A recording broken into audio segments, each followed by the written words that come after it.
When you're buying your brisket in a store like that, is there anything visually that you should be looking for?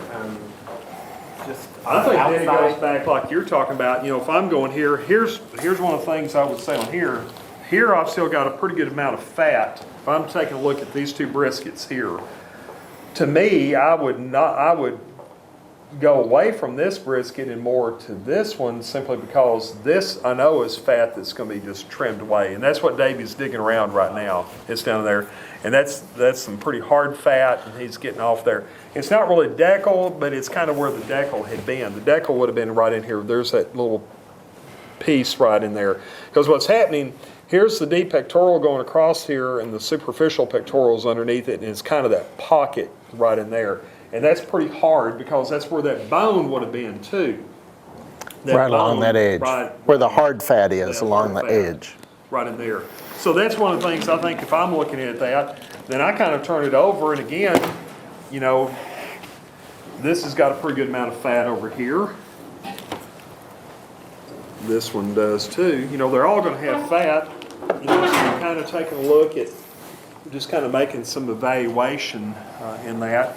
I won't say color, this is a nice white fat, but again, if it's only been in the baking package for a week, it hadn't had a chance for a lot of the purge to develop to kind of get, where it'll discolor the fat on that. But I wouldn't use that as just as a selection process of that. I think the thickness of the flat is pretty important. I think that's what I was about to say, Nick. I agree.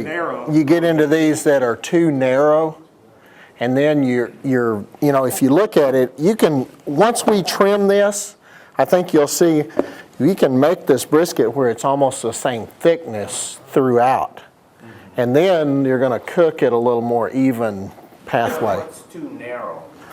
Too narrow is just when this gets, when you're getting down there 3/4 of an inch, those kind of things, and you'll see some like that sometimes. What thickness do you want to cook it at? Well, that dries out real quick. Yeah. So what I'm going to do, I'm going to say, if I've got it, about 1/4 of an inch or so on there like that, and I'm just talking about that edge right now. I always heard it say anything over 1/4 inch of fat is really waste. Yeah. So if you got it down to about that, I think that's pretty much perfect. Well, then I think you're also talking about and what Nick was saying is also how thick the muscle is. The muscle is. Yeah. So I was talking about this whole deal, but the fat thickness about there, and then that one's pretty, I'd say that's about where I'd like to have it.